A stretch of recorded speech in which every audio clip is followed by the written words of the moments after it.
In a matter of speaking, I just want to say that I could never forget the way you told me everything by saying nothing. Oh, it's intense. It's absolutely intense. It's at this point of the album that you're really into it, and this is really sort of like the start of the atmosphere that's going to go all the way through. Check out the original by Tuxedomoon. It's very different to what Martin's done, but once again, Martin has shown what a genius he is, how he can just take something and make it his own. And the selection of songs in this album once again proves Martin's off the wall, out there thinking. Martin has said many times on interviews that I've heard and read how he's fascinated. He's always had a soft spot for country music, and we see that a lot in some of the music.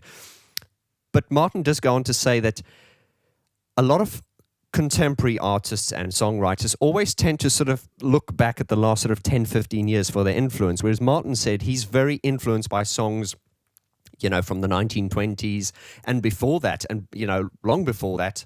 And Martin always talks about how they are fascinating artists and sounds and styles of music, you know, from the 1940s, the 30s, the 20s, and whenever, like long back, you know, as opposed to a lot of contemporary songwriters. Don't get me started on commercial music, because we don't even go there.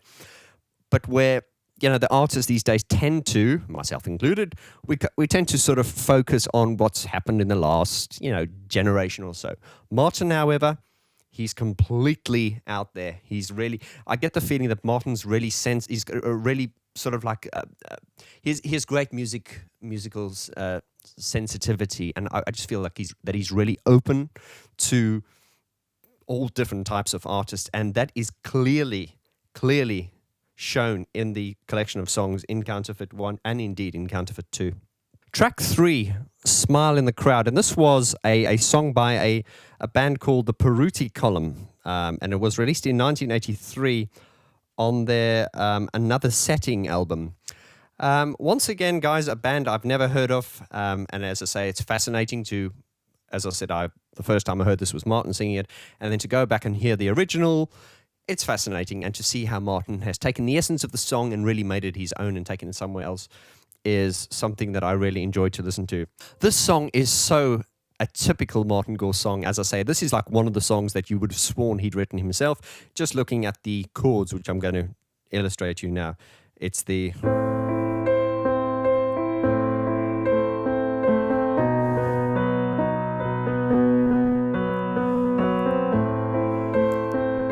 That is so Martin Gore, and it's the... You turned me away from your actions,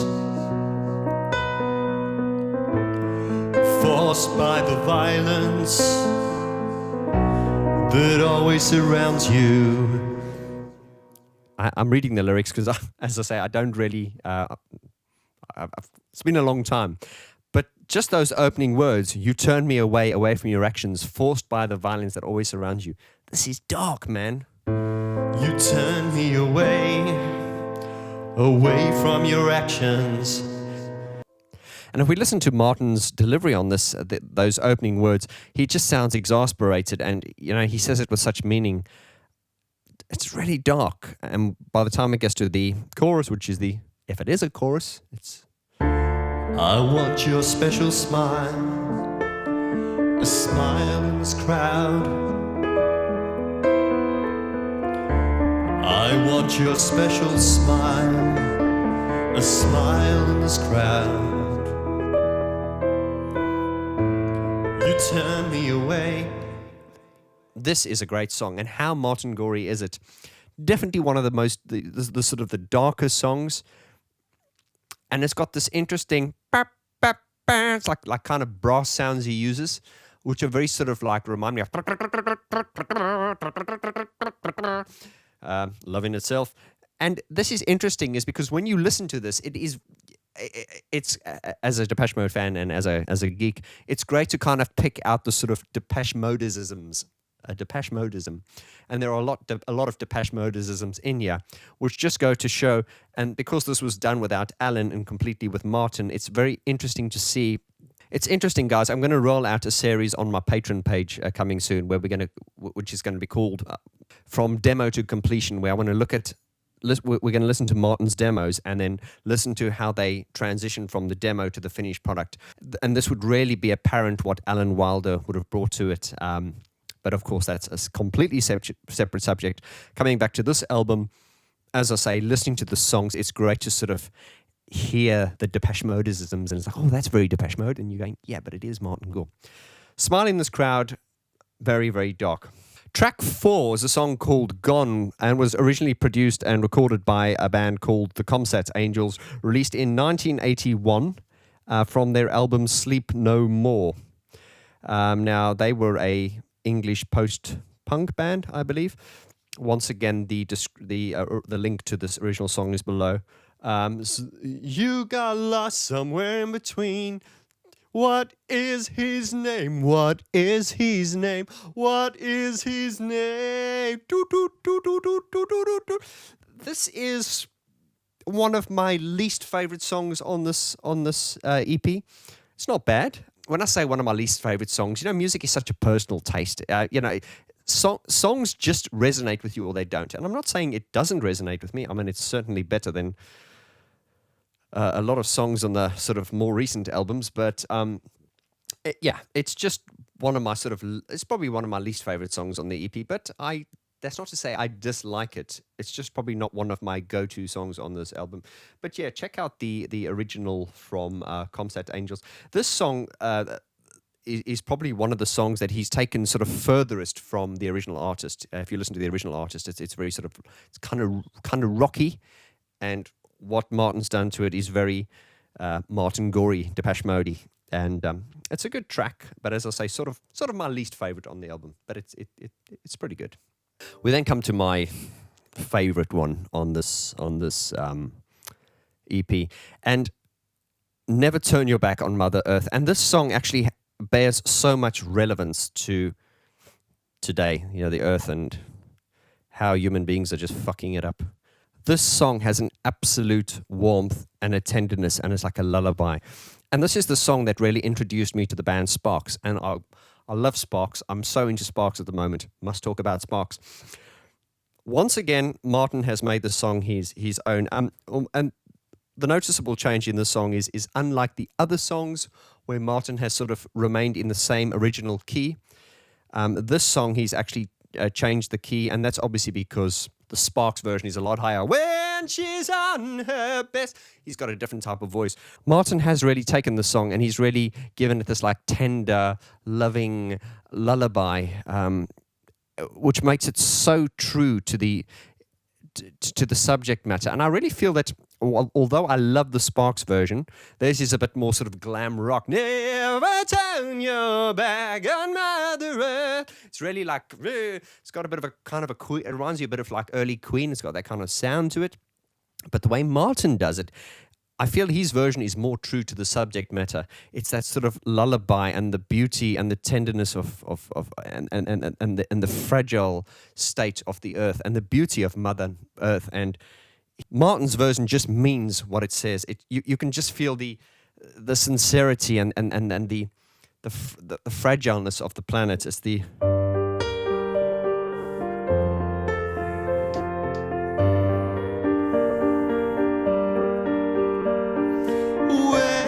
she's on her best behavior. Don't be tempted by her favors. Never turn your back on Mother Earth.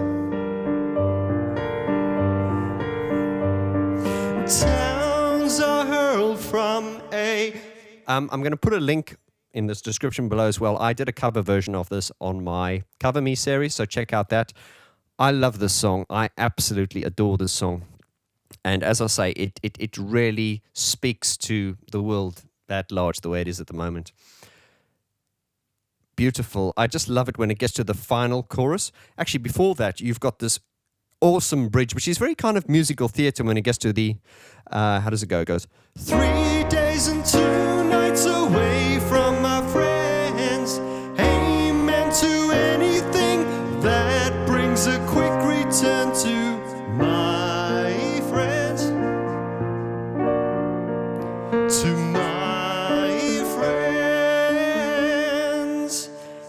It's kind of like very musical theatre. And then when it comes back to the last chorus, he's got these gorgeous, lush harmonies when it gets to the, well, I'll admit I was unfaithful, but from now I'll be more faithful. Never turn your back. Getting carried away here, but absolutely love this song. The best song on the EP, in my opinion. Martin concludes this EP with track 6, which is Motherless Child, which is a traditional song, which means nobody knows who wrote it. It's kind of like a song like London Bridge is Falling Down.